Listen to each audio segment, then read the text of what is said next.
This is just simply not the budget that I've been advocating for. This is a brutal austerity budget. So I will be voting no on this final budget. So remember that time that council members Nelson, Sawant, and Peterson all voted the same way? Okay, well, neither do I, but welcome to the world of the 2022 Seattle City Council budget. We're going to talk about those 3 no votes at the budget committee level, as well as these 6 yeses. What are the major cuts and major adds to this budget? Plus, how will King County implement a program for walk-in mental health crisis clinics? And what's the newest trend with COVID that has doctors so concerned? Well, we've got all this and more on Seattle News, Views, and Brews this week, your coffee break political podcast. I'm Brian Callanan. I'm a host on Seattle Channel. The views expressed here are my own. And joining me is my co-host, Kevin Schofield, bon vivant and weekly columnist for the South Seattle Emerald. Kevin, I saw your recent tweet about wrapping up the outdoor pipes with the temperatures going below freezing in Seattle. Not your traditional holiday greeting, but a pretty important one. There's some snow falling right now outside my place. Yeah, this is super, super important. And, a bunch of us a couple years ago, when you had that hard freeze, the hard way, if you don't wrap your pipes in spigots, you're going to get broken pipes. And I mean, it's good if you're a plumber, it's good business. But for the rest of us, that's the last thing you want on a cold winter morning. So get out there and just wrap those pipes and protect them, and you will thank yourself later. All right. Sounds like a plan. Thank you very much, Kevin. Thanks also to City Grind Espresso, our background noise sponsor for the audio podcast. John, keep on cranking out the quality foam there on the first floor of City Hall. And if you're listening, please do become a patron of the show. At the $10 level, you get a special edition Seattle News, Views, and Brews coffee mug sent to you, and your mugshot will be featured on the program. Last chance to dance on this, folks. I think we're going to come up with some all-new promotional material in 2023, but we have a couple left here. This week's mugshot of the week, some holiday cheer from Karen. Karen, thank you so much for sending that, for your continued support. Really appreciated. And also an update from Converge Media here. The Washington State Homeowner Assistance Fund, the HAF, is ready to help you. If you have fallen behind on house payments because of some issues related to COVID, well, that's where the HAF can help out. If you qualify, you can get up to $60,000. So connect with the HAF counselors. They are ready to get you through the holidays. Give the hotline a call, 877-894-4663, or visit washingtonhaf.org. Okay, time for Right Here, Right Now. Okay, so Kevin, the budget the Seattle City Council is finally approving this week after about a week's delay.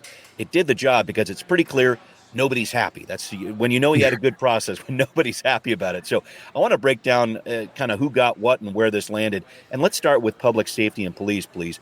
The mayor had this plan to put parking enforcement officers back in the Seattle Police Department where they started, not in the Department of Transportation, where there's been a ton of problems going on. He got that after some pushback from the council. So that's one piece of this. But, and this is what council members Nelson and Peterson didn't like, 80 positions in the SPD have been abrogated. An important word to understand. Let's talk about public safety and police to start here, please. Yeah, so abrogation is this funny thing where a department like SPD, who is way below kind of being fully hired, can have these positions, and they automatically get budget for salary for those positions. Right. Even if there's no chance based on their hiring plan, they can actually fill those positions this year. Right. But that gives them essentially extra money in the budget they can they can use for other things like overtime and things like that. So they really wanted to keep those positions in the budget. And there's also sort of this symbolic thing of, by some people who are very pro-police who've been arguing that sort of abrogating these positions kind of reframes the optimal size of the police, with the city council saying, no, we're putting a new ceiling on how big we're going to allow police to get, because they'll never politically be able to go back and add in more positions at a future time, given their progressive left base in the positions that they're taking on this. So, I'll win for the progressive left and a loss for the mayor was that the city council did in fact abrogate a lot of those positions, and partly that was certainly because it was a super tough budget year with extra revenue losses, and they wanted that money to be able to go spend it on other things. But at the same time, they also made some cuts to recruiting and retention programs for SPD, kind of a few other things. So there were a bunch of cuts, and one big cut, again, this abrogating positions to SPD's budget. Basically, the SPD would have to ask for those positions back in a future budget to put them back on, basically. I wanted to make sure I made that clear. Yep. And they have less money to repurpose for other things over the course of the year. Right, like overtime, et cetera. And So- can you talk about that parking enforcement officer piece real quick? Yeah, parking enforcement officers were an SPD for the longest time as part of this move to civilianize as much, and they are essentially civilian. They're not sworn officers. They don't Right. carry a gun or anything like that. They can't arrest you for other offenses. To sort of the city council has been on this push to sort of take all the extraneous civilian stuff out of SPD and leave the core of SPD being, the sworn officers. Mm-hmm. So they moved the parking enforcement officers out. And you may remember we had a year ago this big debate about whether they should go to SDOT or whether they should go to the new CFCC. Yeah, the communications center. Mm-hmm.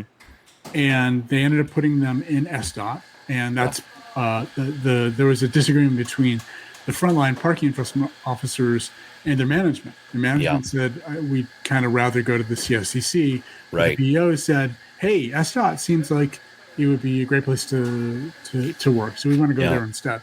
Yeah. And SDOT said, bring them on over. We'd love to have them. Yeah, and it turned out SDOT really wasn't ready, and they made a bunch of mistakes, and the overhead costs for having SDOT were super high. Yeah. And so Mayor Harrell's come back and said, okay, we have to figure out some things. Not sure, I'm okay long term with not having them in SPD. Potentially, but for right. the short term, this isn't working. So let's move them back in, park them back in SPD, pardon the pun, while we go figure out where the long term solution is really going to be. Okay. And some of the city council members said, maybe we should just leave them in SDOT and try to make that work. Because if you move back in SPD, we might never get them out of SPD again. Right. If the political winds shift.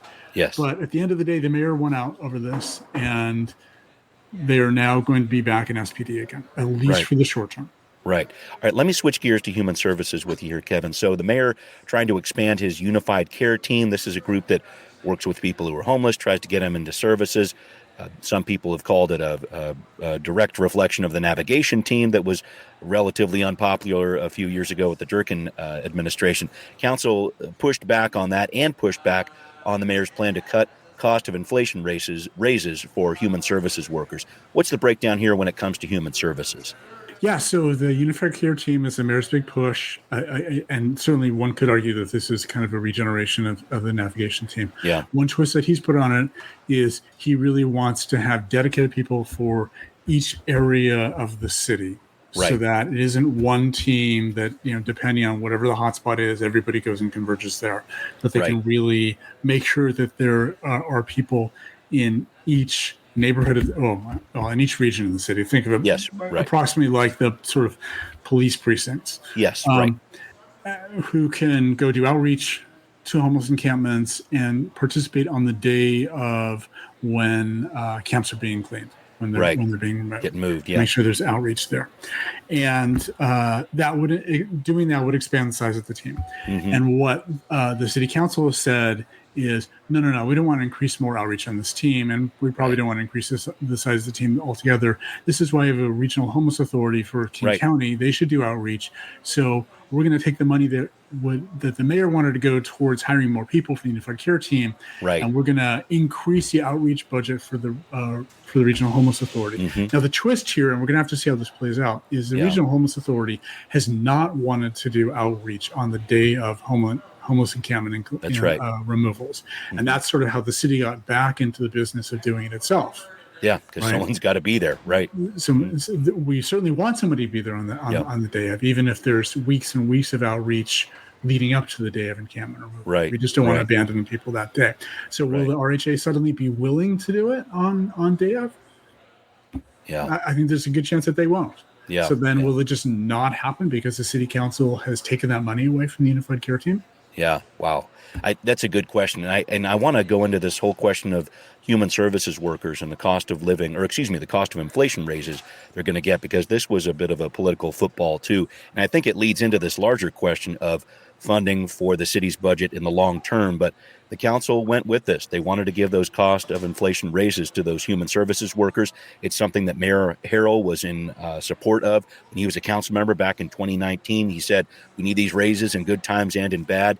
His budget didn't reflect that as mayor, but this is something that the council pushed for successfully. But it really does get into this larger issue of the budget hole that we're looking at this year and years ahead too. Can you touch on this issue real quick with human services workers? Yeah, so it's a really, really important issue because without cost inflation increases, which is how the city ran for human services contract for the longest time, Yeah. Pay for workers at all these NGOs that doing human services work that the city was contracting with was just getting worse and worse and worse. Right. And then every time they came up for rebidding these, because oftentimes the bids for these contracts go to lowest bidder, it was kind of a race to the bottom. Right. Which of these NGOs could get in the lowest bid where they were paying the workers the least and still get the contract? So the city came to and said, no, there has to be cost of living increases each year.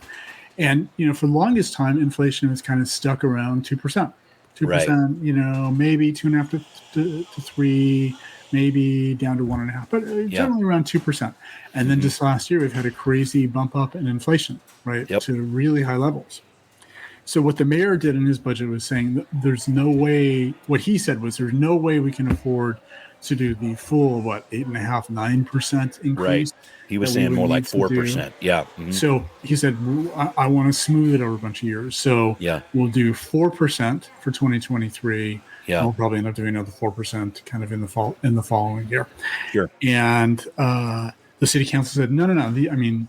That's nice for us, but it doesn't help the workers, right? Yeah. Because they really did see a bump of 8.5% to 9% of cost of living increases this year. Yeah. We were going to help them out. So the city council took money from other things and plugged it in there to give the full, not just 4%, but the full COLA increase to human services workers. Got it. But that really leads into this larger discussion about what the city's going to be doing with its budget into the future, because this is, we're working with a deficit here this year, and the council's been able to get through that with the payroll tax money. But looking ahead, it doesn't seem completely tenable. You mentioned to me in an email, it seems like it's kicking the can down the road. And is that how you would typify what's happening here? Well, so there's two sides of this. One is, what's going on with expenses and inflation. Most people are expecting in 2024, probably even, well before the end of 2023, is going to be back to sort of historical levels, right? Lower. 2% plus or minus a little bit a year, right? Yeah. So it's not, nobody's really expecting we're going to have high inflation for a long period of time. Right. But the revenue side is the problem. Yeah. Right? And, this year they patched a bunch of holes with the payroll tax. Yeah. But, there's sort of a limit to how much they can do that unless they actually sort of want to increase the payroll tax some more. Sure. Yeah. Right. And in the meantime, there's some other sources of revenues, and the hope is, or the usual general fund sources of revenues, and the other big thing that came in low this year, which is real estate excise tax, will bounce back to normal levels. But nobody really knows how long that's going to take. Right. At this point, as our economic recovery continues to just kind of creep along back up again. Right. So the city council patched some revenue holes largely with payroll tax money this year. That was supposed to go to other things, largely housing. Yeah. And they didn't really solve the problem for 2024 or 2025 and beyond. So they have this progressive revenue task force that's supposed to come back mid next year with some recommendations on other revenue sources. We'll see what they come back with. They're not going to have a lot of choices. Yeah. Very interesting. I did want to touch on one budget piece here, Kevin, that I'm really interested in. You and I have talked about this before, but this idea the council is now calling it a dual dispatch program, an alternative to 911, where mental health workers would join police officers in the field to deal with these low acuity calls, wellness checks, things of this nature. This is something the mayor and council agreed on earlier this fall. They came to this fairly rare term sheet type of agreement, but we're going through this process right now, and it's in the budget. So we're going to see some sort of pilot program online in early 2023. I guess I'm looking at this now with the knowledge that the council is abrogating unfilled positions in the SPD. We're in year 2 of the Seattle Police Officers Guild not having a contract. I'm just wondering what it's going to be like for this 911 alternative system to get off the ground. What do you think? Yeah, so, one of the conversations we've been having for over a year is how do we offload from SPD, particularly given the staffing crisis that they're in, some things where we really don't need a police officer to show up. And it sort of breaks down into 4 categories that they'd like to be able to assign, have 911 callers sort of dispatch. Yep. Ones where you say, nope, we can send a mental health worker out to it. Yep. Or some other civilian, person to cover it. Maybe, Mobile One or Health One or something like that. Sure. Right. We there's a second category where we send out an SPD officer and one of these, civilian workers, but the civilian worker is in the lead and the police officer is kind of in a backup position. Right.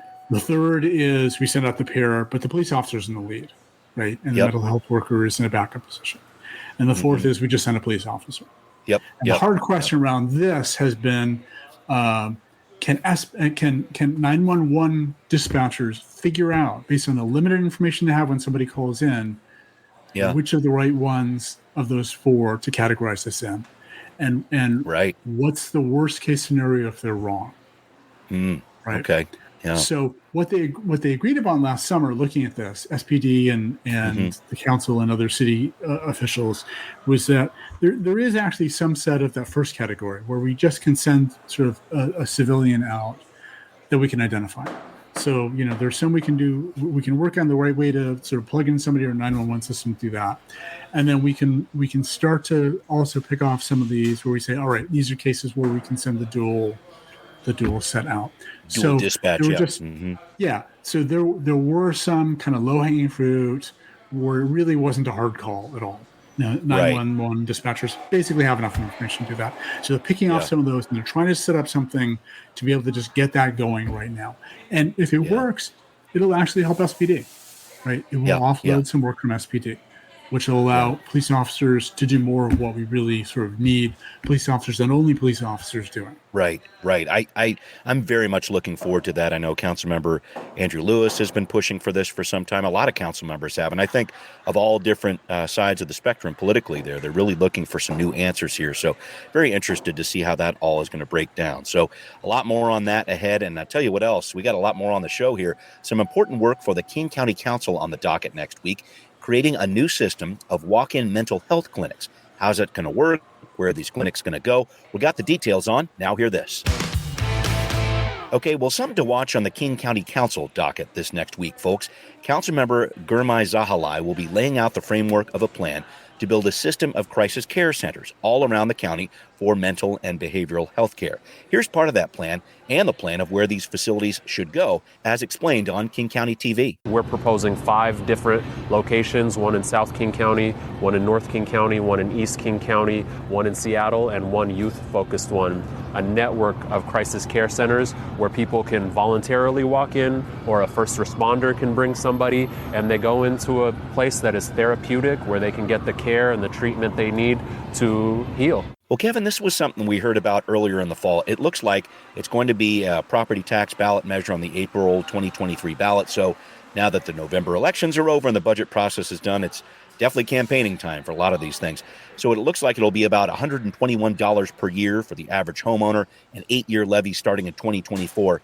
I guess I just wanted your overall take on this plan, Kevin. There's clearly a need here for this type of service. What do you think about this? Oh, bravo.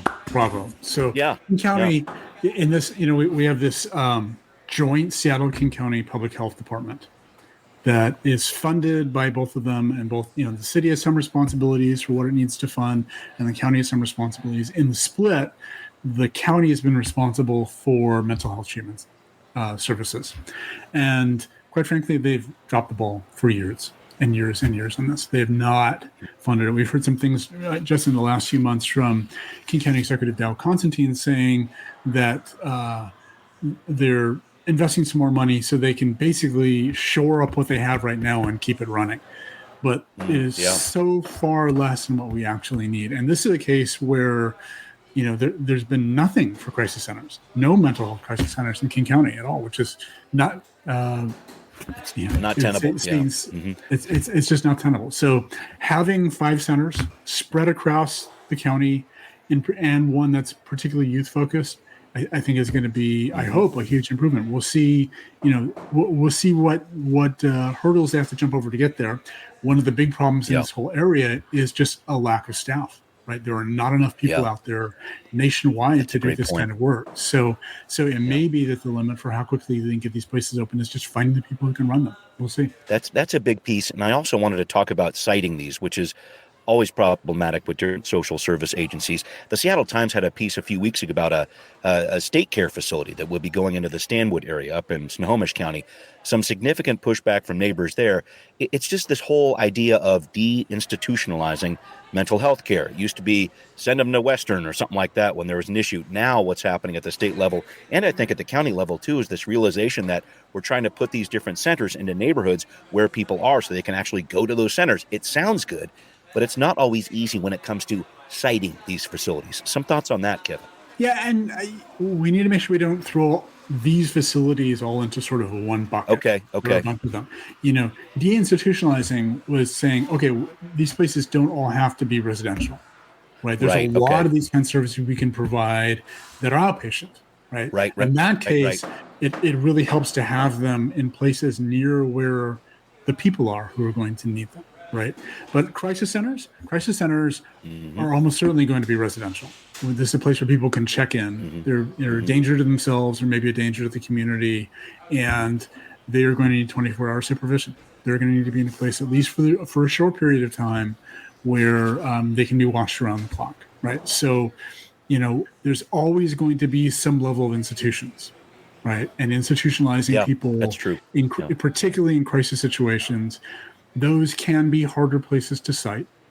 I think this is a case where, particularly with a kind of outpatient facilities, where their communities sometimes worry, like, if you place one of these here, are you attracting people into our community that we're not going to want? Right. And if you take a good hard look at it, it's almost always true that the people are already there. Right. You're just not, we're either not seeing them or they're not coming out in public. Right. So it's not that we're drawing them into them. It's like, guys, they're already there. Let's serve the people who are there with these things. But it will be a challenge. We can look at things like, Chinatown International District and the struggles that they've got. Right. And in part, one side of the story is that's where the people are who need a lot of these kinds of behavioral health services because of the nearby homeless populations. But another flip side of this is that tends to be a community that historically has not been consulted enough and has not had the political capital to prevent things from going into its neighborhood that it wouldn't necessarily want, or to force the city to consult with them first. Right. So, I think we're going to see, another round of that, right? Somebody's going to suggest one of these centers should go in the CID. And hopefully this time they'll consult with the community first, right? Rather than just dropping it in there. Yeah, right. That county shelter plan is certainly an example of that. I wanted to touch on one more health issue with you here, Kevin. We talked about the flu rates on the show recently. There's a big thing right now and around the state with COVID. Yeah, remember that pandemic?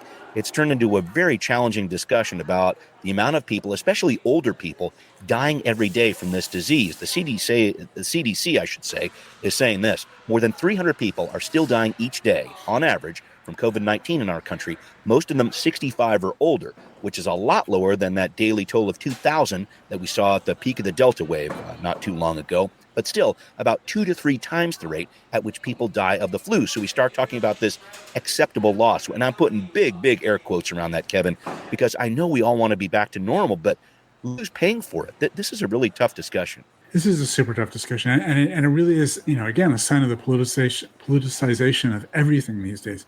We've had the tools for over a year to reduce COVID deaths to nearly zero, right? And we have the best resources of any nation in the world to do that. And it's not that we've tried and failed. We've simply mostly chosen not to try, right? We have not really, gotten together as large communities as a nation in vaccinating everybody, right? And getting everybody boosters. The booster uptakes, again, even though we have the best now updated boosters of any country in the world, the uptake has been terrible. Right. So, pandemics run their course, but they don't disappear overnight. So, this one seems to be on slow simmer. And the mortality rate is way down, and partly because we have vaccinations, which is reducing some amount of, it moving through the community, but also because we have really good treatments. And the mortality rate is way down, but it's disproportionately affecting the elderly, the poor, and the already sick. So then the question is, you said with this notion of, what's acceptable here. Are we as a society okay with that? Yeah. And what it really shows here is that we don't have a public health system in the United States. We have no permanent infrastructure for deploying public health interventions like vaccines. We rely very heavily on the privatized part of our health care system in this country, which is largely dysfunctional, right? And it certainly disproportionately favors people with a bunch of money, right? So we have no long-term relationship between the public health infrastructure that we do have in most of the country because we focus so long on prioritizing privatized healthcare. So imagine if we had Medicare for all, right? Everybody has a doctor that they know and trust and will take medical advice. Mm-hmm. We could use that to get vaccines and treatments out to everybody. Right. And, and it's funny because the CDC is absolutely world-class. That is the organization that every other country in the world looks to. Yeah. And it is absolutely the best in the world. And not only are we just squandering it by not pairing it with an effective public health system, but we've spent 3 years now during COVID actively undermining the CDC. Yeah. That's well spoken. Yeah. No. There's a lot to say about that, but I wanted to talk about some positive health news, and Kevin's got coming your way, because if you're listening to this podcast, you can double bonus. You're improving your brain in more ways than one. Kevin is talking about walking and rolling. Actually had a piece about this in the South Seattle Emerald. It's our podcast gem of the week. Kevin, you wrote recently in the South Seattle Emerald about how walking or rolling for people in wheelchairs can affect our mental productivity. We've always heard go for a walk, clear up your head, and now it sounds like there's some research to really back that up. Yeah, so researchers did some sort of standard tests they do on creative thinking with a bunch of people that were sitting and a bunch of people that are walking on a treadmill, and found out that for creative thinking, walking improved it dramatically, actually. In fact, the people's ability to do creative thinking. And then they separately said, well, how do we compare people who are inside with people who are either walking or being wheeled in a wheelchair, which is effectively sitting outside? And they found being outside, walking through kind of a natural environment also significantly improves creativity. Now, these aren't entirely additive to each other. So if you're taking a walk out in the woods, that's the best. It's a little better than either walking a treadmill or being wheeled outside. But both of those are way, way better than just sitting inside. So it turns out, going for a walk or just going outside for a little bit really helps creative thinking. It doesn't help every kind of thinking. There's other, what they call convergent thinking, might be around, figuring out the right answer to something that isn't really helped by walking. But there's certain kinds of creative work that we need to do where when somebody tells you, hey, just go for a walk for a bit. Yeah, you should actually do that because it turns out it really does help. That's great. And Kevin, I just need to wrap up. Maybe the Seahawks need to go for a team walk out there because I don't know what's going on. It was such good mojo in the middle part of the season with 4 wins in a row, and then they lose 2. Do they need to go for a team walk? What's your prescription on this one, Doctor? From what I heard, it was the defensive line that really kind of fell through this time. And I don't know if creative thinking is really a defensive line kind of skill or one that's, maybe I'm wrong. I'm not the biggest football fan. I'm much more of a baseball guy, but. That's all right. We got some hot stove league chatter to get your way soon here, Kevin. So thank you for that. Yeah, right. Sounds good. And never a time to panic, Seahawks fans. Make sure you're clear on that one. And thank you, Kevin, as always, I should say, for joining me here at Seattle News, Views, and Brews, where you can always find out what's brewing in local politics. This podcast is on all the major platforms. And please find Seattle News, Views, and Brews on Patreon to show your support for independent journalism. Thanks for watching on Converge Media 2. We'll see you next time. Seattle News, Views, and Brews is an independent production of Callanan Media Services. Copyright 2022.